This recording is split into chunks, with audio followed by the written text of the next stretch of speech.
Oui, oui, merci, c'est bien. Je crois que je vais faire fromage. C'est ça, et comme ça, tu ne fais pas un repas rapproché. Et tu as accompli Ouais. le devoir strict du Shulchan Arour. Je peux manger deux fromages différents. Non, Ah, non, non. Un fromage, c'est un plat cuit. Deux fromages, c'est ah, deux plats cuits. d'accord. Ok. Je connais pas, ça n'existe pas. C'est quoi ça? Qu'est-ce qui est cru? Qui te dit que c'est cru? Qui t'a dit que c'est cru? Le mec, il a décidé pour ses... On va dire que c'est cru, comme ça, on va se faire un grand kiff. Mais qui dit que c'est cru, Birklal? Attends, il t'a dit parce qu'il en fait ou il t'a dit parce qu'il a faim? Et c'est cru? Bien sûr. D'accord. Ils prennent des grandes bulles de lait, ils mettent des produits là, qui permettent de faire coaguler le lait. Après, ils récupèrent la coagulation, ils le mettent dans un pot, ils le font affiner. Et... C'est pas cuit. Alors, fromage à tartiner, tu dis que c'est pas cuit. Alors, où est-ce que j'ai parlé des fromages? Alors, alors Orlétion, Chelek Gimel, chapitre 28.2. On va lire le Orlétion, il n'y a pas de problème, les amis. On va lire le Orlétion, voir ce qu'il dit sur les fromages durs. Heureusement que j'ai mis les références, parce que je n'ai pas de mémoire. Alors, on a donc Orlétion. Orlétion. Bien. Allô? Chelek Gimel. Nina? Voilà. Chapitre 28. Voilà. Et ça marche pas. Ah, je trompais de livre, d'accord. Maître Charbit, je te demande, appelle-moi si tu as des questions. Il n'y a pas plus clair que celui qui a écrit la feuille.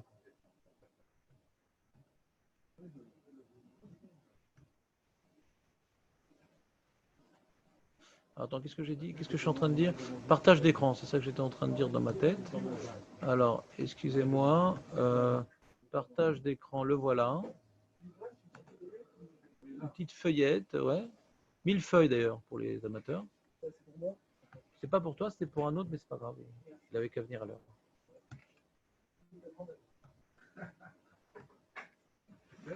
Aïe, motsare chalav, kigon chema, gvina, shamenet, dinam ketafshi, linan sudam afseket, umadin shtiate ve café besoudazu. Motsare chalav, kigon chema, gvina, shamenet, dinam ketafshi, linan sudam afseket, ven leochlam im ochel, gvar tafshil acher. Si tu as déjà pris un autre tafshil, tu ne peux pas les manger. Veroy le manam ishtiate ve café besoudaam afseket, et là, skoukim lekar, kegon skenim vechadome. C'est mieux d'éviter du thé ou du café parce que c'est des boissons appréciables. Alors, qu'est-ce qu'il dit dans les notes? Il dit Motsare chalav shemevashlim otam alide apistour vegiu leshur yad soledetbo. Ouais, il dit c'est pasteurisé. Je sais pas, comme ça il dit. Hein. Le vin, de toute façon, c'est interdit à ce match. Vekegon chema, c'est bon. Kegon chema avec vina ve shamenet. Ayamnam makom le chez Kevan Shenam domé à pistour shosim bem les char tafshin. Bien qu'on ne dit pas que c'est pareil le pistour et tafshin. Ayachel Omar delo chashiv et tafshin ilan tafshin b'sadam seket. Velo dami les char mekomod de chashiv et tafshin. Voilà. Mikol makom les massé nire chez Kevan shekom nit bashluv arem bichlal isur achelat. Voilà, il dit on aurait pu permettre, mais on va interdire quand même. Vechen el echol gam tchema ve gam gvina ve gam au gam gvina, au gam shamenet. On ne peut pas manger echema et gvina, c'est ou l'un ou l'autre. Share av beoto machal keshechad kaché veechad rach en lechol vekemo. Parce qu'on a vu dans l'alacha que si je prends un œuf dur, un œuf sur le plat, c'est deux tafshil. C'est deux plats, un œuf cru, un œuf sur le plat et un œuf dur. C'est deux plats. Alors pareil, le beurre et la chaménette, c'est deux plats.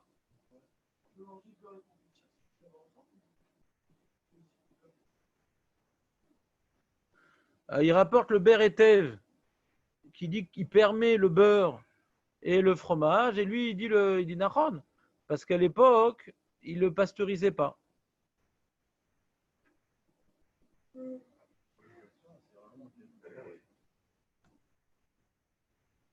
Il dit le échelle et les yaourts ici aussi, c'est pasteurisé. Ouais, les Voilà, yaourts, le beurre, tout ça se faisait tout seul. tout ça c'est pasteurisé. Donc lui, le Orlétion, il interdit tout ce qui est pasteurisé. Bah, cherche-la. Par rapport à Sodam Afseket, pourquoi tu crées une marloquette sans avoir vérifié? Tu as vérifié? Si tu n'as pas vérifié, alors pourquoi tu dis qu'il y a une marloquette? Non, mais si tu n'as pas vérifié, pourquoi tu dis au Beth Midrash qu'il y a une marloquette pour amoindrir les. Mais pourquoi tu dis ça si tu n'as pas vérifié? Là, on a dit, Nala Khadi, ah, mais il y a sûrement une marloquette. Pourquoi tu déstabilises les gens? C'est dommage. Peut-être qu'il n'y a pas de marloquette. À chaque fois, je dis la Khadi, peut-être qu'il y a une marloquette. C'est pas sympa. Bah, ça fragilise les propos qu'on est en train de dire. Si tu n'as pas vérifié, pourquoi tu dis qu'il y a une marloquette? C'est dommage. Ouais, c'est possible qu'il y ait une marloquette, mais si tu l'as pas vu, c'est pas obligé de dire. Ouais, je sens qu'il y a une marloquette dans ce coup-là.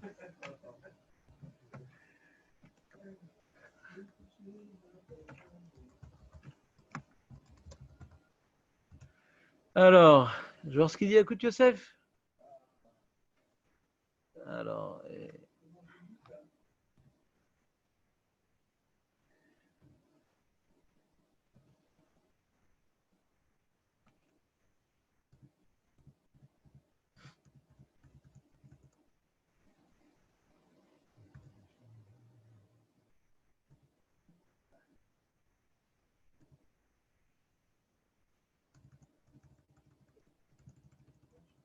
j'ai l'impression qu'il n'en parle pas.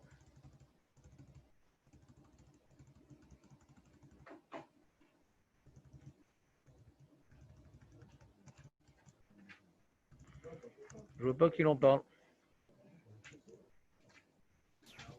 Ah, voilà. Ah, j'ai l'impression que lui permet. Alors il dit, je vous fais un partage d'écran. On reprend. Je vais faire un partage d'écran. Comment on fait ça? On fait comme ça, nouveau partage. Non. On recommence. Il est où? Il est là. Perot, chaim, utar lechol même afilu kamaminim, aval perot gvushim. Ah, les cornichons, c'est, excusez-moi, je me trompais, cornichons, c'est interdit. Parce qu'ils sont cuits par le sel. Ouais. Cornichons, c'est interdit. Velachen en lechol im tafshim, acher melafofenim ou kishuim gvushim bemaim au melach. Cornichons dans la saumure, dans le sel ou dans le vinaigre, c'est interdit. Enfin, c'est un plat. C'est comme une cuisson. Et une salade, on va faire avec des tomates ou. C'est comme des perot chaim. Ah, il dit Artov l'achmir. Lui, la salade composée, il rapporte le kafarim, c'est mieux d'être marmire, de ne pas prendre de salade composée. Ouais. Bien que mes caradines, c'est moutarde. Ou gvina, la gvina, lui, il permet. Gvina, dina ke perot chaim, ven alea Torah tafshil, elaim ken tigna o bishla. Donc il y a une marloquette en ce qui concerne la gvina.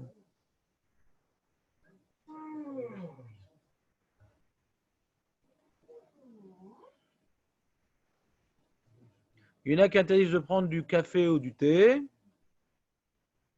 parce que c'est une cuisson. On cuit du café, on cuit du thé. Est-ce que c'est comme un tafshil, comme une soupe? Il y en a qui interdisent. Il y en a qui permettent, et c'est bien d'être marmire. Ou bichlal. Et le principe général, il est. Le principe général, il est. Nachon lechol adam, même le Yakut Yosef, il le dit. Nachon lechol adam, sheyame'it anaotav. Vistapek bemoad besudam afseket. Ce principe, il est vrai d'après tous les poskim. Ouais. Ah, mais je vais faire un petit repas à l'israélienne. Salade composée, du beurre, du fromage, des toasts. Ça n'est pas interdit par Shlomo. Ça va entièrement contre l'esprit de la loi. Ça va entièrement contre l'esprit de la loi. Mais le Shlomo, il a interdit des choses cuites. Parce qu'à l'époque, ces choses-là étaient secondaires. Aujourd'hui, il y a des gens, ils se délectent plus de pain avec du beurre et de salade composée qu'un plat cuit. Donc les mœurs sont changées. Mais comme déjà dans la Rishonim, il y a écrit que l'enjeu, c'est pas kiffer dans ce repas-là. Donc cette notion générale de pas kiffer dans ce repas-là, elle doit appliquer à chaque génération. On ne peut pas interdire, parce que Chachamim Lotiknou, à l'époque-là, ce n'était pas les plaisirs de l'époque. Mais ce n'est pas conseillé, parce que l'esprit de la loi nous détourne de ce genre d'aliments. Vous me suivez ou pas? Donc si quelqu'un, encore une fois, ça, tous les postes qui me le disent, si quelqu'un il tient bien le jeûne, qu'il prenne le minimum pour cette Souda Mafseket. Ça peut être zéro comme repas. Non. Rien du tout. Si tu prends rien, c'est-à-dire que le Souda Mafseket, c'est le dernier que tu as pris. Et celui-là, il était assis. Tu n'as pas le droit d'être assis. Celui-là, il était avec plein de mets. Tu n'as pas le droit de prendre plein de mets. Non, tu dois prendre une Souda Mafseket. C'est une Souda de Havelout. Non, mais à part là, c'est le précédent, là, vers 5 heures. Ah, tu n'es pas obligé de le prendre, c'est quand tu peux prendre à 2 heures. Tu peux prendre à 1 heure. Si tu tiens bien le jeûne comme ça, tu n'es pas obligé de faire un traloued. Les gens respectueux de la loi, ouais, ils prennent un repas normal à 2 heures et se donnent mafseket et c'est tout, quoi. Il n'y a pas de problème. C'est juste un stress, c'est tout. C'est une panique. Dès qu'on t'interdit quelque chose, puis Tom, on dit Corona, on t'interdit, tu vas acheter des couches, tu vas acheter qu'est-ce qu'on avait acheté déjà? Du papier toilette et qu'est-ce qu'on a dit? Qu'est-ce qu'on avait acheté en quantité aussi? Des œufs, des œufs. Non, des œufs, les œufs. Les œufs, c'était, ça valait le même prix que l'or, les œufs à l'époque. Ça s'appelle la poule aux œufs d'or. Hein? C'est 1 heure. J'entends pas? Je peux manger un grand repas avant 1 heure. C'est quoi 1 heure? 13 heures. 13 heures. 13 heures. Mais non, pourquoi si tôt? Tu peux manger même à 2 heures si tu veux. Non, mais si je mange à 2 heures, tu dis j'ai fait un repas après Khatsot et un repas. Mais moi, je n'ai pas mentionné aujourd'hui le mot chatzot. Je n'ai pas mentionné le mot chatzot. Je n'ai pas parlé de ça. J'ai dit maintenant, il faut que quand tu manges la Seuda Mafseket, ouais, elle te bouche un coin. D'accord. C'est tout. Maintenant, si maintenant tu arrives à manger cette Seuda Mafseket tranquillos, à 7h moins le quart, en la mangeant normalement, en y trouvant ça va me remplir, ouais, et que j'ai malgré tout mangé une autre Seuda Nagid à 3 heures, tu n'as pas de problème, tu peux manger à 3 heures, il n'y a pas de problème, aucun problème. Le seul problème, c'est de manger tellement rapproché ces deux Seudotes-là que ta Seuda Mafseket, elle est tout simplement symbolique. Ce n'est pas un repas. C'est du folklore, ça s'appelle. Pas un repas. C'est ça le problème. Après, maintenant, si tu es stressé, alors plus le mec il va être stressé, plus le repas sans les Mafseket, il va faire à 4 heures, à 5 heures. 6 heures, c'est pas sérieux, 6 heures. Faire le repas avant 6 heures, c'est pas sérieux. Ah, t'as pris un repas copieux à 6 heures, ma putain, à 7 heures, tu vas faire sur la séquette. C'est pas sérieux. C'est pour des gens stressés qui n'ont pas étudié la lara. Des gens qui font à 6 heures le repas. La balance horaire équilibrée. Excuse-moi? La balance horaire équilibrée pour les deux repas. Chacun comme il est, quoi. Chacun comme il est. Si quelqu'un, c'est un glouton de folie furieuse, qui est tout le temps en train de manger, ouais, il est en stage de sumotisation. Alors lui, il a mangé à 5 heures sans problème à 7 heures et se reprend un autre repas. Ben, il peut le faire, il n'y a pas de problème. Mais il ne faut pas que sa Souda Mafseket corresponde à un folklore. Il n'a vraiment pas envie de manger. Et comme il dit certains, ah, j'ai pris mon petit bout de pain, mon œuf et c'est bon. Mais, pas une Souda, c'est un folklore. Ça, c'est interdit. D'accord? Bon, on va arrêter avec cette Souda Mafseket. Du coup, on ne va pas faire mes mariages, je sens aujourd'hui. Non plus. Et là, je vous envoie les feuilles, donc je m'en fous. J'ai même imprimé pour ceux qui sont là. Pour le travail, vous avez dit tout à l'heure. Il faut que tu achètes un micro, Jérémy, je t'entends vraiment pas. Hein. Tu peux l'avoir là. Dit Tu pour mets le au travail, maximum le parleur, je t'entends vraiment pas. Après. Ça déconcentre les gens. Après. Ah, non, on ne fait pas les pas maintenant. Non, maintenant, il y a encore de la route. Je vois qu'il y a beaucoup à prendre en la route. Je lui donnerai une feuille. vous avez- J'ai pas de. Oui, bien sûr. Ne te fais pas un sandal que j'ai imprimé pour toi. Oui, qu'est-ce qu'il y a, Jérémy? vous avez dit tout à l'heure que le travail, il faut éviter le travail de Tisha B'Av. Oui. Ensuite, je vois dans le document que le Minag, après, il dit à partir de Khatsot, on peut travailler. Mec, tu peux vraiment te taire, j'entends pas. Mais vraiment, tu te tais. Tais-toi. Quoi? Et dans le document, je viens de lire que le Minag, il est jusqu'à Khatsot, on évite de travailler. Ouais. Donc, ce serait quoi c'est quoi la conclusion? À partir de Khatsot, on peut travailler, on peut. Le Minac de nos jours, t'as lu ou pas? Ouais, ça, mais ensuite, ça, c'est ce que vous nous avez lu tout à l'heure. Ouais. Mais après, je vois que le Kafar Haïm, il dit que Jusqu'à quelle heure est-il interdit de travailler? Il n'en est fait aucune mention dans le Shulchan Arour. Le Kafarim voulait même en déduire qu'il serait donc interdit de travailler toute la journée. Toutefois, lui-même conclura la comme le Rama. Le Rama indique que le Minag est interdit de travailler jusqu'à Hatzot Hayom, qui correspond cette année environ à midi 46. Cependant, si ce travail est activité tellement prenante qu'elle nous fait oublier le caractère triste de ces journées, le Mishnah Bora dit que ce type de travail n'apportera pas de bénédiction. C'est-à-dire, il n'y a pas écrit Mefourage dans le Shulchan Arour jusqu'à quand. Le Kafarim, il est Mekel, on n'a pas travaillé jusqu'à Hatzot, effectivement. Mais celui qui travaille, de toute façon, ça ne lui apportera pas de bénédiction. Ça, c'est écrit dans le Shulchan Arour, c'est la Gemara. C'est-à-dire qu'il y a une différence entre est-ce que je fais un Issour? Alors, à l'origine, il y a une marloquette, est-ce que c'est un Issour? Le Minag, c'est d'interdire jusqu'à Hatzot. Et après, d'accord, je n'ai pas fait un Issour. D'accord, très bien. Mais est-ce que maintenant, l'argent que j'ai gagné, il va servir à quelque chose? Non, il va payer le pneu crevé de la voiture, qui n'avait pas prévu d'être crevé. Il n'y a pas de bracha de ce travail-là. Khazak, Jérémy. Ouais. Pourquoi toi, tu vas travailler à Tchabéab? Bah, je sais pas si c'est pas interdit, je pourrais travailler un petit peu, hein. C'est pas interdit, mais tu Bon, n'as pas de bracha. ouais, il dit, ouais, je sais pas si j'ai bien compris, mais il dit qu'il n'y a pas de bracha si c'est vraiment très très prenant, c'est ça? Ou ça n'a rien à voir? Ouais. Et quoi, ton travail, il n'est pas intellectuel? Et tu ne veux pas oublier la vélo, tout ça? Si maintenant ton travail, c'est de coller des étiquettes, ouais, alors, ça a l'air. Mais si ton travail, c'est un travail intellectuel, c'est prenant, quoi. Ta tête, elle est occupée. Le but de Tchébav, c'est un jour dans l'année, on doit avoir la tête occupée au Horman. Celui qui cherche toute solution, ouais, il dit ah, je vais regarder une émission, ouais, je vais ci, je vais ça. Il va essayer il va jouer au Game Boy, il va essayer de tuer son temps, etc. Ouais, tuer le temps parce que ça l'angoisse aussi de penser au Horman. Il y a aussi quelque chose d'inconscient. Ça l'angoisse, ça lui prend la tête. On n'aime pas penser aux choses négatives. Ouais, il va essayer de penser à autre chose. Non, aujourd'hui, on pense à ça. Aujourd'hui, on pense à ça. Donc, il ne faut pas fuir ce devoir. Donc, si on travaille, donc on vient quelque part s'occuper l'esprit à autre chose. Si c'est un travail manuel où notre esprit peut rester, comment dirais-je, pas déconnecté du Khorban, ouais. Alors, il y a la lacha, est-ce que j'ai le droit ou j'ai pas le droit? Il y a après Khatzot, etc. Mais malgré tout, il n'y a pas de siman bracha si ce travail-là t'a empêché de vivre cette journée selon l'esprit de la loi. Tu as compris, Jérémy, ou pas? Ouais. Et si on regarde un documentaire sur la Shoah, c'est permis? Non, c'est pas conseillé. C'est pas conseillé. Il y a des textes à lire. Il faut lire Echa, faut lire. Ah, C'est vrai que ça fait de la peine de commenter sur le choix. C'est intéressant quand même. C'est une marloquette en vérité. Ce qu'on peut lire. Le Mishnah Bora, il en parle des trucs historiques, trucs. J'ai pas mis dans la feuille ça. Qu'est-ce que j'ai mis dans la feuille? L'interdiction d'étudier. Alors, qu'est-ce que j'ai mis?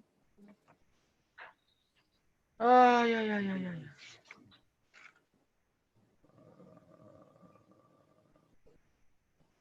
Non, j'ai pas mis.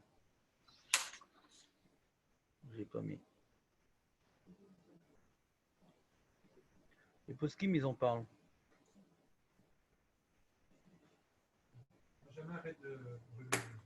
C'est mieux de se connecter à Torah Box et d'écouter des shurim sur le Khorban. Hein? Ouais, il y a toute la journée plutôt qu'un documentaire sur la Shoah. Bon. Encore une fois, ça fait passer le temps. C'est vrai que c'est tragique, mais on connaît plus ou moins. Ça ne nous fait pas réfléchir pourquoi ça s'est passé. Non. Non, c'est comme un endeuillé. Un endeuillé aussi, il lit pas des télim. Ce qui est dans le Sidour, ce qui est dans le Sidour, ouais, on le fait. D'accord? Ce qui est dans le Sidour, ce qui est Kavoua, on le fait. Mais, comme un endeuillé. Un endeuillé non plus, il n'a pas le droit. Ça, c'est différents minagim. Le minag d'Afrique du Nord, marocain, algérien, etc., tunisien, ça dépend. C'est de mettre à mincha.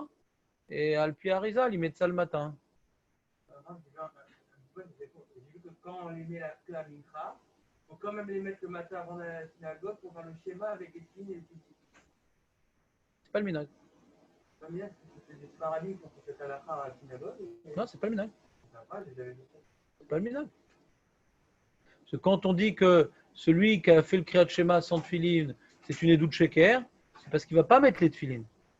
Non, il dit après quand on revient. Non, écoute jusqu'au bout. C'est parce qu'il ne va pas mettre les tefilin. Mais là, il va les mettre, Aminra. Quelqu'un qui parle des tefilin et qui ne les met pas, c'est édoute sheker. J'ai pas envie, j'ai pas les nerfs de mettre les tefilin aujourd'hui. Et je fais Kriyat Shema, c'est édoute sheker. Mais si maintenant il y a une raison pour laquelle il ne met pas les tefilin, il y a une raison. L'endeuillé le premier jour, il fait le Kriyat Shema sans tefilin. L'endeuillé le premier jour, il ne met pas les tefilin. Il met, pourquoi? Parce qu'il y a une raison de ne pas mettre les tefilin. Quand tu n'as pas de raison de mettre les tefilin, et que tu fais le Kriyat Shema et tu dis, mets pas les tefilin, attends, tu te contredis. Tu vas aller toute ta faute, Ben Enechem, et tu ne mets pas. Le minax, on ne met pas les tefilin. Maintenant, qu'est-ce que les gens ils font Betsina? Je n'ai pas vérifié ce point-là, mais je sais que notre minax, c'est de ne pas mettre les tefilin le matin. On les met qu'à mincha. Ouais. Celui qui est maintenant chez lui, il veut venir à la synagogue tranquillement quand il avait. Il a dans les synagogues paradis. Là-dessus, il y a Il plein. va tiens, ça arrive juste pour un peu. Moi, je ne vais pas le matin. Moi, je mets matin et après-midi. Pourquoi? Dans la Tunisien? synagogue où j'ai pris, ils mettent le matin. Ah, t'es obligé, ouais. Et C'est-à-dire, si dans ta synagogue, ils mettent le matin, tu es obligé de faire comme eux. Voilà. Le Et petit franche l'après-midi, matin. je vais pris au cotel. Et là, Et cette année, on peut faire prier au cotel? C'est compliqué, non? Il n'y aura pas trop de monde? on dit 1000 personnes par 1000 personnes. 1000 personnes. Des minyanim de 10. De 10? Il y a 100 millions de 10 kilos? Vous avez vu, c'est des box maintenant. Vous avez vu pas au vu. cotel, non, vous avez pas vu Je sais pas, la télé. Ouais, les femmes enceintes, c'est la jeune, parce qu'il y a marqué qu'il faut demander une autorité rabbinique compétente. Bah, faut demander l'autorité rabbinique. C'est pas moi. Et moi, je suis un écrivain. Moi. Ah, c'est ça, les enfants. Appelle un Pourquoi elle a fait la- Moréora. Il y a la rien, c'est combien? Il a jamais, normalement. Il va insister pendant une demi-heure. Je sais ce que je lui dis, ce que je veux pas répondre à la question. Les téfilines, il faut les mettre à Hatzot ou il faut attendre la tefila de Mincha? À Mincha. Pourquoi tu veux les mettre à Ratzot? À Mincha, on met les tefilines. C'est comme ça le minag. Celui qui ne fait pas le pied à rival, il met les tefilines à Mincha. Pourquoi être stressé à Ratzot de mettre les tefilines? On va vivre jusqu'à Mincha. On n'a pas de peur de ne pas mettre les tefilines ce jour-là. D'accord? Les arrêts dans la mitzvah. Je ne peux pas entendre les gens qui sont en Zoom parce que vous parlez trop, les amis. Alors, ou bien, ouais, je mets les écouteurs et je ne vous entends plus, ou bien vous parlez après et je les entends eux. Choisissez. Qu'est-ce que tu dis, Jonathan? Ah, je disais pour être mes arrêts dans la mitzvah, parce que comme on peut les mettre à partir de Hatzot. Bah, je t'ai répondu quand même, non? J'ai dit on met ça à Mincha. Qu'est-ce que tu en penses? Les tefilines, c'est un père, c'est une splendeur, c'est notre bijou, on est le peuple élu. On ne vient pas mettre en avant comme on s'est rebellé, on a déçu Akadosh Baruch Hu. On est barafard, on est par terre, on est de la cendre sur la tête. C'est pas ma team d'être quelqu'un qui met des bijoux avec un œil qui pend comme ça. On est dans le deuil, on n'est pas en train de s'embellir. Les tefilines, ça nous embellit. Et comme on doit faire la mise on le fait à Mincha, parce que depuis Hatzot, là, pour remettre un peu d'espoir, pas pour ne pas plonger dans le désespoir et pour ne pas finir sur le désespoir totalement en Tchabéa, à partir de Hatzot, quand les femmes commencent à cuisiner, commencent à scier, à travailler, il ne faut pas finir sur une touche désespérante. Le taïf enlevé ou pas? Tu parles de quoi, le matin ou le Matin. Le minac, c'est de pas mettre. Alors, j'ai peut-être Le d'autres. taïf, Oh, on arrive tranquillos. je peux me lever plus tard, quoi. Ça, j'ai déjà dit. Le minag de Maroc, d'Algérie, de certains Tunisiens, c'est le matin, on met une filine, une talit. À Yada, j'ai pas vu sur ça. Il y a plein de. Il y a de Tirba, il y a de C'est ça, il y a- machin, c'est- En général, les Tunisiens, c'est aussi plusieurs minagim, en général. Djerba, Tunis et je sais pas quoi. Et bon, maintenant ils ont changé, parce que moi j'ai toujours mis que l'après-midi, et maintenant ils font adapter le harizal et ils mettent le matin. Alors qu'avant, moi, quand j'étais jeune, toujours on mettait. Oui, Rav Mazouz, il est plutôt israélien, Rav Mazouz. Il a voulu ça, il a voulu se conformer au minag d'Eretz Israël, le Rav Mazouz. Donc les Tunisiens, les athlètes, ils perdent leur minagim. À part gastronomique, bien sûr, ça ne partira jamais.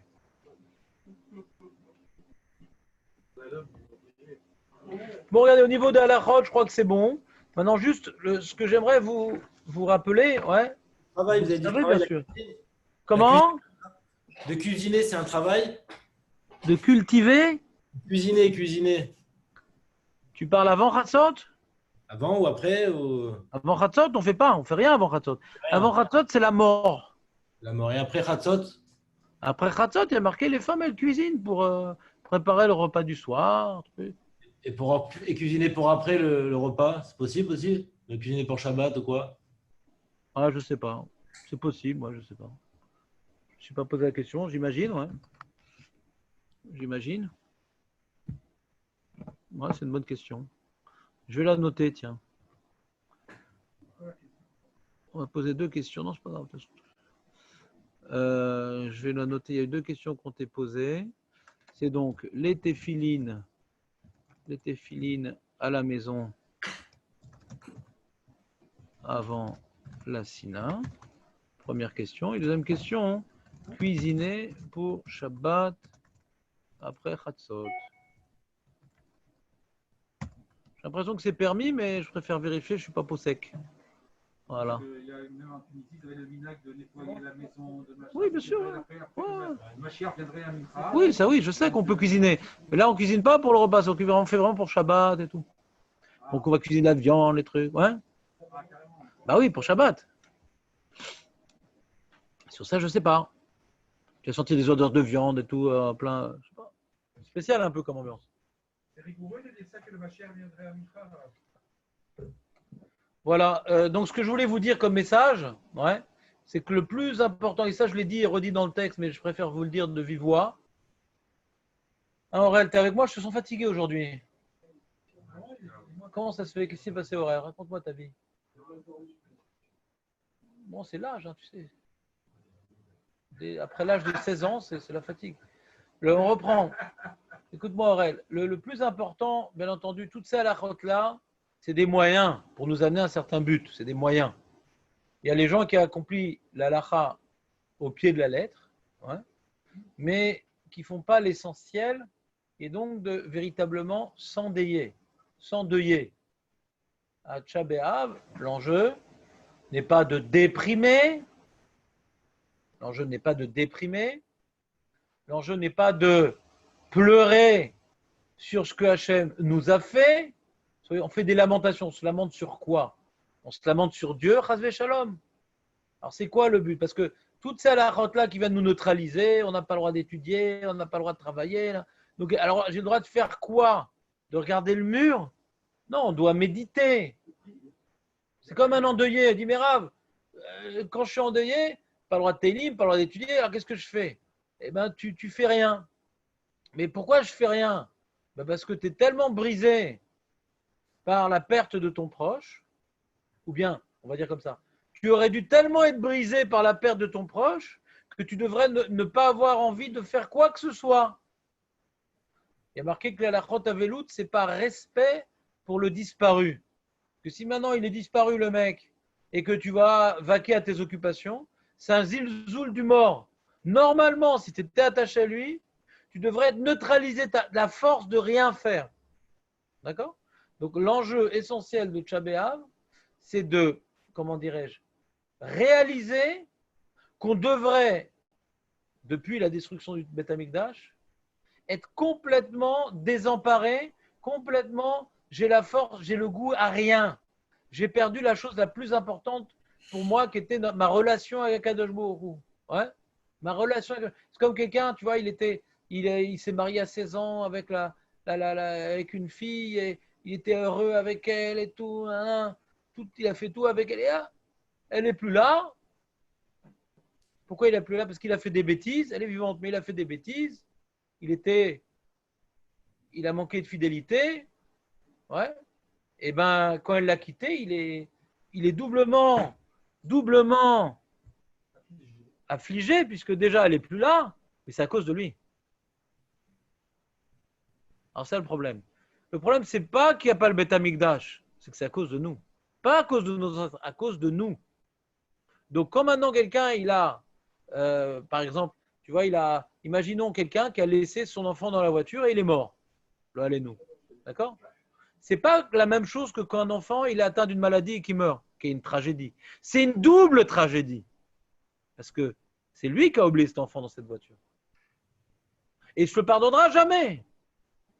Eh bien, si on se plonge dans la douleur de quelqu'un qui a oublié son enfant dans la voiture, c'est la douleur normalement qu'on devrait ressentir à Tcha B'Av sur le fait qu'il n'y a pas de Beth Amikdash. Ce n'est pas uniquement qu'il n'y a pas de Beth Amikdash, donc à cause du fait qu'il n'y a pas des korbanot, donc il y a des maladies, il y a de la souffrance, il y a des dépressions, il y a tous les problèmes de société, tous les problèmes, toutes les macotes qu'il y a, c'est parce qu'il n'y a pas les korbanot qui viennent d'être mechaper. Vous ne savez pas le nombre de caparotes que les korbanot ça pouvait apporter. Il y avait une fois, je crois que c'était Rabbi Yochanan qui pleurait. Il dit pourquoi tu pleures? Il dit parce qu'il n'y a pas de Beth Amikdash. Oui, mais quoi? Non, il dit pourquoi tu pleures? Il dit parce qu'il y a un enfant qui est mort aujourd'hui. Asma, ça arrive. Il dit oui, mais quand il y a le Beth Amikdash, ça n'arrivait pas. Les korbanot étaient mechaper. Ce genre d'événement, c'était rare. Aujourd'hui, on entend tellement de malheurs. En plus, avec le corona, encore plus. Ouais. Des gens jeunes, en bonne santé, qui partent. Ouais. C'est des malheurs. Et non seulement le chef de famille a disparu, et en plus, il n'y a plus de parnassa. Et en plus, on est confiné. Donc, quelque part, toute cette période-là est une bonne préparation du confinement. C'est un confinement, Tcha B'Av. On ne peut rien faire. On ne peut pas travailler. Ouais. On sent qu'on a tout perdu. Une sorte de confinement un peu, Tisha B'Av. On a eu toute une préparation. Ça casse le moral un peu, ce confinement. On ne peut pas sortir, on ne peut pas s'amuser, on ne peut pas profiter de la vie. Ouais. Donc, le message qu'on ne doit pas oublier, c'est que c'est très, très, très, très, très important d'accomplir la halachot. Mais comme dans toute halachot, il y a la loi et l'esprit de la loi. Ce n'est pas parce que quelqu'un fait l'esprit de la loi qu'il est acquitté de la loi. Il dit, moi je suis affligé et tout, donc je ne suis pas obligé de faire Souda B'Sheket, je ne suis pas obligé de faire ci, moi je peux dire bonjour, ça ne casse pas mon moral, c'est pas vrai. Si les Chachamim ils ont fixé des règles pour tous, c'est des règles pour tous. On doit les accomplir à la lettre. Mais on doit ajouter à ce respect rigoureux, discipliné et précis de la halacha, précis, pas approximatif. La halacha c'est précis. Ça va? Non, c'est moutard ou c'est assourd? Oh, ça a l'air d'être permis. Je suis sûr qu'il y en a qui sont pas d'accord. Peut-être tu n'es plus avec nous, c'est dommage, on parlait de toi. Hein?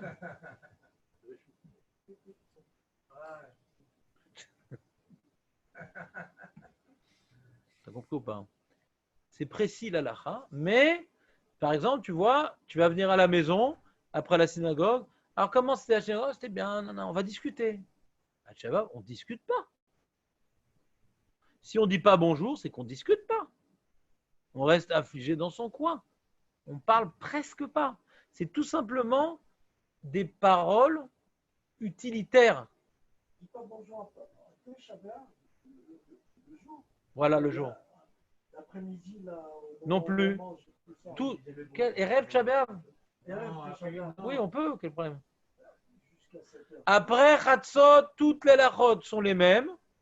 Il y a les mêmes halachot, sauf toutes les halachot. On ne peut pas se laver les mains, on ne peut pas se laver les mains à Shabbat. Mais l'après-midi aussi.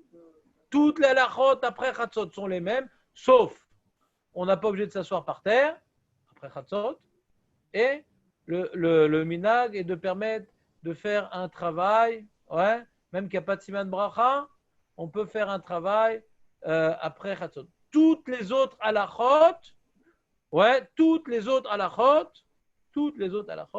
doivent être respectées après Chatzot. Toutes les autres halachot. C'est un jour et demi. Non, tu te trompes, maître Belaïch. Tisha B'Av va commencer ce soir à l'Ashkia, pas maintenant. Ça commence pas aujourd'hui, Tisha B'Av. Ça commence ce soir à l'Ashkia. La Souda Mafseket, c'est l'introduction de Tisha B'Av. C'est pas Tisha B'Av encore. Parce que si c'était Tisha B'Av, on n'aurait pas pu manger la Souda Mafseket. Comment? À 7 heures, on commence à le plus dire. Voilà, c'est tout. C'est pas un jour et demi, c'est un jour. Surtout un vote, ils ont dit qu'ils avaient posé des questions à cause du corona par rapport au lavage des mains. En théorie, on pourrait. Quel rapport? T'es à la maison? Pendant le corona. T'es à la maison? La maison, si tu sors, tu rentres. D'accord, si tu sors, tu mets de l'alcool-gel. Tu mets de l'alcool-gel, ma belle. Si t'as pas d'alcool-gel, tu mets de main avec les savons, c'est ça? Ouais, d'accord. Pourquoi tu le fais? Tu le fais pour une raison précise. Maintenant, pour Netiat Yadayim, on fait jusqu'aux phalanges, parce qu'Al Pi Halacha, ça suffit de faire jusqu'aux dernières phalanges, pas deux phalanges. D'accord? Il ne faut pas se paumer. D'accord? Il ne faut pas se paumer. Donc, mais si quelqu'un maintenant, il a changé les couches de son enfant, d'accord? Pas besoin de corona, il a le droit de se laver les mains avec du savon. D'accord? C'est les Shem Ta'anou qu'on n'a pas le droit. Ouais, je me rafraîchis et tout. Shem Ta'anou que ça soit. Mais si on s'est sali les mains, elles sentent mauvais, il y a un virus, tout ça c'est permis. D'accord? Je ne le fais pas pour le kiff. C'est permis. Et si maintenant, par Ratzot, la femme elle va faire la cuisine, elle va rincer les légumes, elle va mettre des gants pour pas que l'eau touche ses mains. Elle va rincer, et l'eau va toucher les mains. Il n'y a pas une interdiction de contact entre les mains et l'eau. Si c'est un contact entre les mains et l'eau de manière utilitaire et nécessaire, c'est permis. Mais quand on va au WC, comme c'est pas obligé de se laver toute la main, alors on va se laver uniquement les phalanges. Bien qu'on n'a pas de plaisir de se laver les mains en sortant des WC, mais on met cette barrière symbolique. D'accord? On met cette barrière symbolique. C'est écrit dans tous les livres, les phalanges, et pas plus. Et si quelqu'un a les messages, elles sont mal, ou elles sentent mal, elles sentent mauvais, alors c'est sûr qu'on peut se laver. Les WC?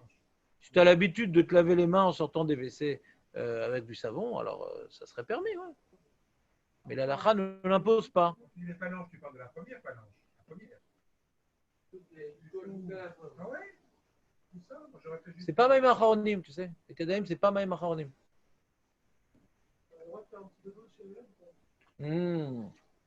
Sans problème. Tu peux dormir, Tchabab, Mabaya. C'est pas de dormir, hein, Tchabab. C'est pas comme Rosh Hashanah. Même Rosh Hashanah, on a le droit de dormir. Non, mais je te dis l'halakha, on a le droit de dormir. Non, non. Comment?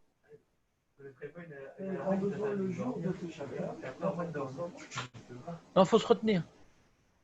Ouais. Donc, ah non, mais sur votre breur, Maître Belaïch. Je la connais par cœur, ta sonnerie. Ouais. Mais ce problème est ancestral quand même. Jouer avec les enfants. Bah, jouer avec les enfants, si maintenant ils gênent, etc., il faut bien s'en occuper, quoi. Maintenant, si tu peux arriver à les occuper sans jouer avec eux, c'est mieux. Tu leur mets un petit film sur la Shoah. Tu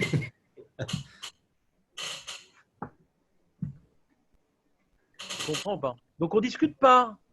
On peut parler avec la femme, ouais, tout ça, lui raconter un peu le Khorban, ouais, vous envoyer une Megillat Echa. Bon, l'introduction de Megillat Echa, elle est un petit peu approfondie. On peut la lire aujourd'hui. Demain, il faut lire que Echa, quoi. Pas l'introduction.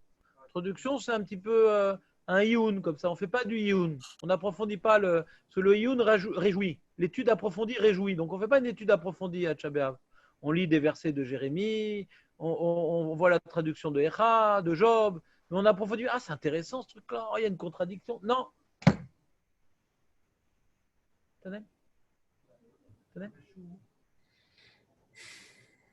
Vous suivez ou pas? Le Limoud à Torah, c'est une réjouissance. Donc on évite cette réjouissance. C'est pas qu'on évite, c'est assourd. C'est assourd. Donc ce qu'on a le droit d'étudier dans Echa, dans les Midrashim, etc., c'est sans approfondir. C'est pour intensifier dans notre tête la réalité qu'il n'y a plus de Beth Amikdash, que Hachem nous a abandonnés, enfin abandonnés partiellement, parce que Hachem est toujours là, mais il nous a montré un visage coléreux et désaprobateur, mais son visage est encore là. Ouais. Mais quelque part, c'est un jour où on réfléchit à nos fautes, on réfléchit à la situation actuelle, qu'on est en galoute. Il y a des gens qui ne croient pas qu'ils sont en galoute, mais pourquoi en galoute? On a Tsahal, on a même l'ambassade américaine à Jérusalem, donc Mabaya. Pourquoi on est en galoute? On n'est pas en galoute. Il y en a une fois, il a demandé au Chazonish, mais il faut continuer à faire Tikkun Chatzot maintenant qu'on est en Eretz Israël.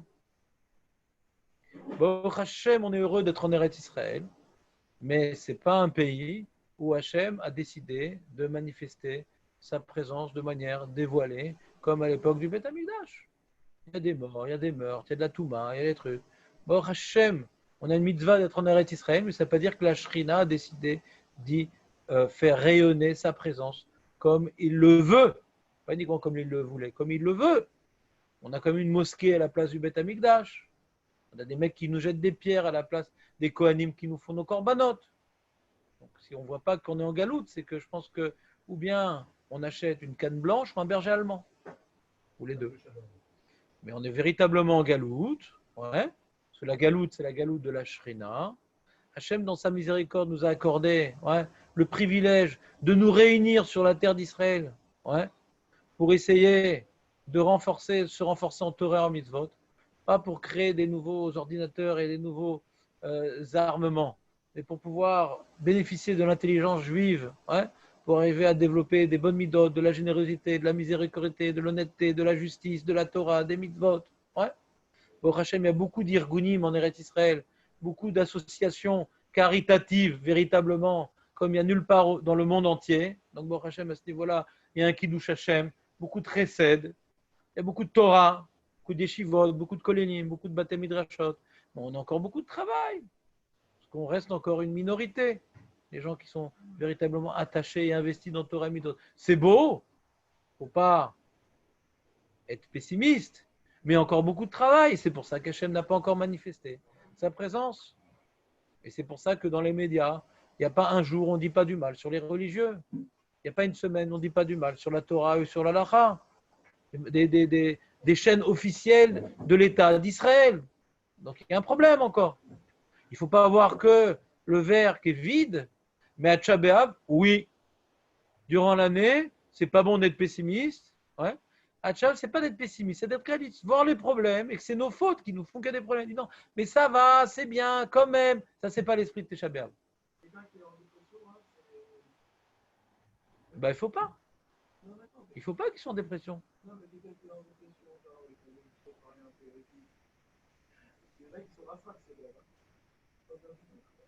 Eh ben, faut leur parler. Tu sais que à Tcha B'Av, faut donner à manger à ton Touki. Faut donner à manger à ta bête. C'est vrai? Ce serait pas mal, je pense, de dire un khatsot en journée, disons demain à Tisha B'Av, faire tout une khatsot en plein jour. Je sais pas, je connais pas. Et après le Ben Israël, on pourrait. Je connais pas. C'est pas mon domaine, je connais pas tes contrats les tsaris, je connais pas. Donc, vous comprenez ce que je dis? C'est-à-dire, il ne faut pas plonger dans le désespoir, mais il ne faut pas non plus zapper l'événement. On a véritablement des souffrances, pas que physiques, mais également spirituelles. On a véritablement des carences, pas que nationales, mais spirituelles. Il faut prendre conscience de ces problèmes-là et s'endeuiller sur la situation que nous avons engendrée par nos mauvais agissements, pas uniquement nos ancêtres. S'endeuiller sur nous-mêmes. C'est rasra, on n'aime pas être rasra, on est là dans la génération Freud. Non, mais faut pas bien, faut être de bonne humeur, faut être si. C'est vrai, on est fragile, c'est dangereux de penser mal, c'est dangereux de penser pessimiste, c'est dangereux de penser à nos avérotes, mais en général, parce qu'on est fragile, on est une génération malade. Si quelqu'un s'y réfléchit trop à avérotes, au Horban, ça va le plonger dans une dépression. Alors, de la même manière qu'il a le droit à Yom Kippour de prendre ses gouttes contre la dépression, à Tcha B'Av, on ne va pas lui donner les gouttes de dépression. D'accord? C'est parce que c'est un malade. On est une génération fragile, mais pas malade. Donc, on peut se permettre de penser à des choses tristes à Tcha B'Av, parce qu'on ne va pas devenir malade. Mais si quelqu'un va devenir malade, alors il est exempté. Puis quoi, nefesh doché kol haTorah. En général, notre problème, ce n'est pas qu'on est malade, c'est qu'on est fragile. Donc, toute l'année, on essaie plutôt de donner des messages qui ne sont pas trop violents, pas trop remettre en question, parce qu'on vient focaliser sur Elul, sur Asarim et Tchouva, et toute l'année, la personne, elle est fragile. Si elle pense trop à ta Averot, à faire Tchouva. Le public large a du mal à supporter ces messages percutants et véridiques. On préfère la pommade. C'est comme ça. C'est comme ça qu'on avance petit à petit. Mais Tcha B'Av, il ne faut pas rater l'occasion. Donc, encore une fois, l'important, c'est d'avoir bénéficié de cette journée. Les Chachamim nous ont offert cette journée pour ne pas oublier de regarder la situation dans laquelle nous nous trouvons. Un homme, par définition, s'habitue à tout malheur. Un homme qui a perdu un proche, on a dit, au bout d'un moment, il fait son deuil. D'accord? On s'habitue à tous les malheurs du monde. Hachem ne veut pas que nous nous habitions au malheur du Khorban. Hachem ne veut pas que nous fassions notre deuil. On doit rester endeuillé sur le Khorban. Donc c'est l'occasion à ne pas rater. Donc je ne sais pas, moi, les cours qui donnent Sitora Box, si Bémet, ils sont adaptés, j'imagine. Mais si on a l'occasion d'étudier, je vous donnais un texte étudié, commenté de Echa, de l'étudier, c'est pas que j'ai un intérêt que vous lisiez mon texte, je m'en fous. C'est pour vous aider que j'ai fait ce texte-là. Si vous voulez dire autre chose ou étudier autre chose, c'est votre choix, c'est pas un problème. Mais c'est le sujet du jour, Echa. Parce que le prophète Jérémie, sous inspiration prophétique, a écrit ce que Hachem veut que nous abordions ce jour. Donc ça vaut 10 000 conférenciers. Mais c'est vrai que c'est un texte qui est assez difficile d'approche au niveau déjà linguistique.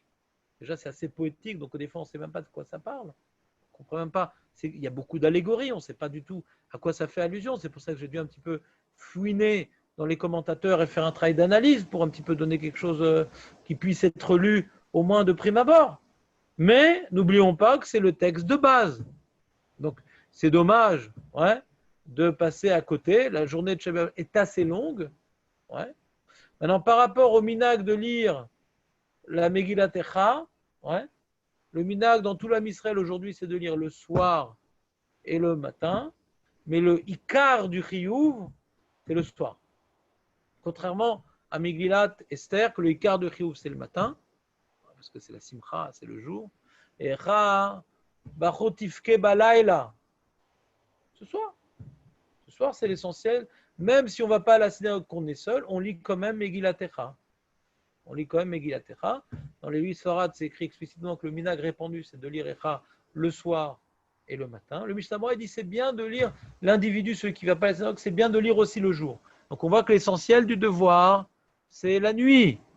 D'accord? Ça ne veut pas dire qu'on est exempté le jour, non, pas du tout. Parce que le minag, c'est de lire aussi le jour. Mais n'oublions pas que l'essentiel, c'est la nuit. La nuit, c'est la galoute. La nuit, c'est l'impression qu'Hachem n'est pas là. La nuit, ça fait très, très peur. Oui, Netanel, qu'est-ce que tu voulais dire avec ton petit doigt frétillant?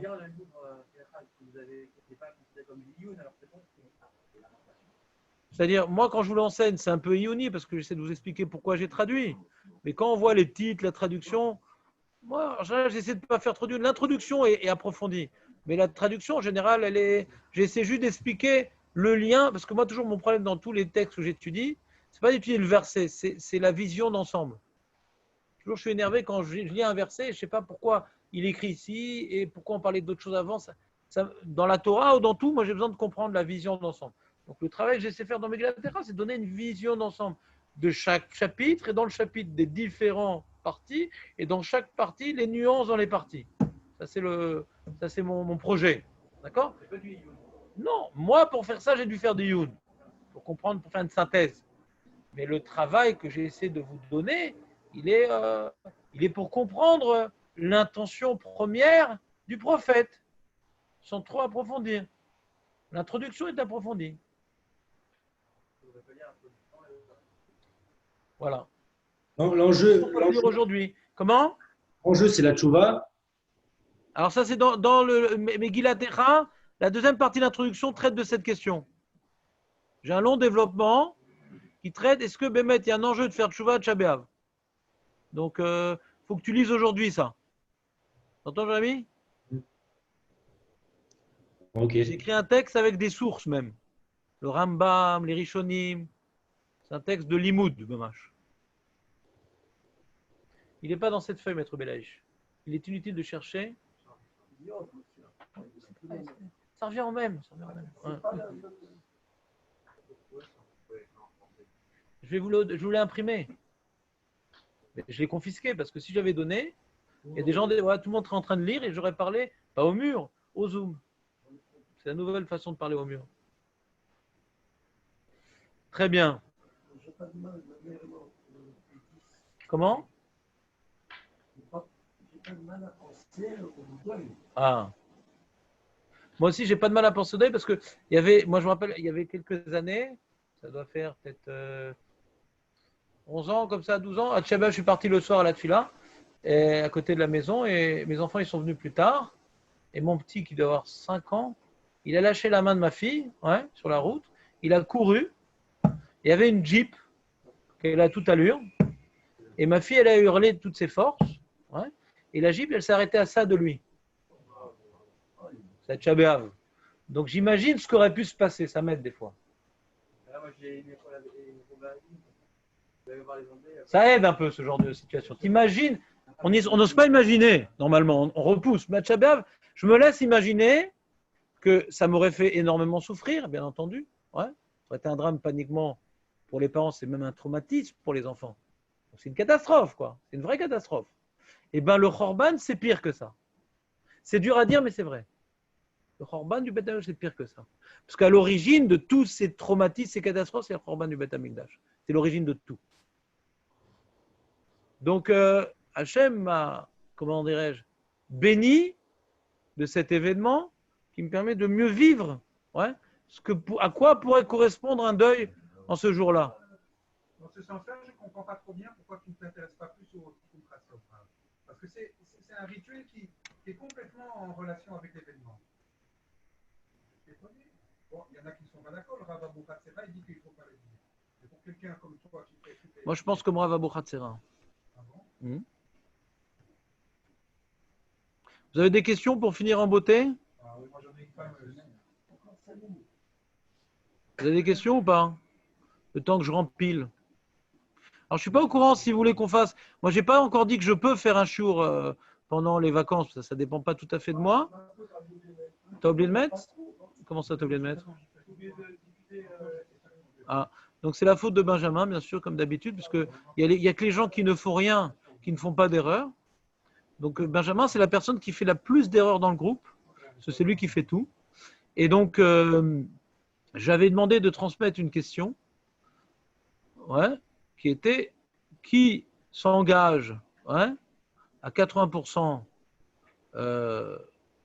des jours qui vont nous séparer jusqu'à Rosh Chodesh Elul, ouais, d'être présent sur Zoom, ouais, il peut y avoir des jours d'absence, mais globalement, on a dit 80%, ouais, savoir si ça vaut le coup que je m'investisse ou pas. Ça ne veut pas dire que même si c'est très nombreux que je pourrais le faire, parce que je donne priorité à ma famille, bien entendu, comme chaque année, mais on ne sait jamais, ça dépend de l'organisation. Et je vois qu'ils se lèvent tard et que de toute façon, moi, je suis debout, pourquoi pas enseigner, ouais, parce que de toute façon, j'étudie. Donc, j'aimerais enseigner a priori, Blineder, de 9h à 10h. Maintenant, qui donc veut se connecter à Zoom, ouais, dans la quasi-totalité des jours, de 9h à 10h. Donc, envoyez un message sur le WhatsApp et je jugerai en fonction de votre intérêt et de ma famille s'il m'est possible de faire cette amélioration cette année face aux autres années où même j'étais vraiment en vacances. Il n'y a plus tellement de vacances. Ouais. Je suis pas sur WhatsApp, mais je te... Donc, confirmez vos intentions, ouais, sur WhatsApp pour un peu avoir une vue d'ensemble et me permettre après de délibérer et n'ayant tous les éléments devant moi. Donc, je vous souhaite Bezrat Hashem un bon jeûne constructif, que toute l'énergie, ouais, qu'on va essayer de développer en ce jour-là, qu'elle puisse être les petites pierres qui vont construire notre maison pour Akadosh Baruch Hu. Hashem. Si vous avez des questions, vous pouvez m'appeler. Non, les vendredis, c'est sûr que je vais arrêter les vendredis, c'est sûr. C'est ce qui me demande le plus de travail. C'est sûr que je ne vais pas faire le cours sur le fromage. Il n'y a pas de doute, je ne vais pas faire. Non, c'est sûr que je ne fais pas Parashat Hashavua. Ça me prend 4, 5, 6 heures, ça dépend de la famille. Moi, si je donne un cours, c'est un cours que je ne prépare pas. J'enseigne, on lit un livre. Dommage, bah ouais, dommage. Si j'avais dit oui, c'est dommage pour ma famille. Parce que je me serais enfermé plusieurs heures et je n'aurais pas été à leur disposition. J'ai le droit de leur donner 3 semaines dans l'année, un petit peu de temps. Ils le méritent. Je suis disposé à répondre à tous leurs besoins. Bezrat Hashem. Prenez un. Ouais. À l'école Touv. Oui.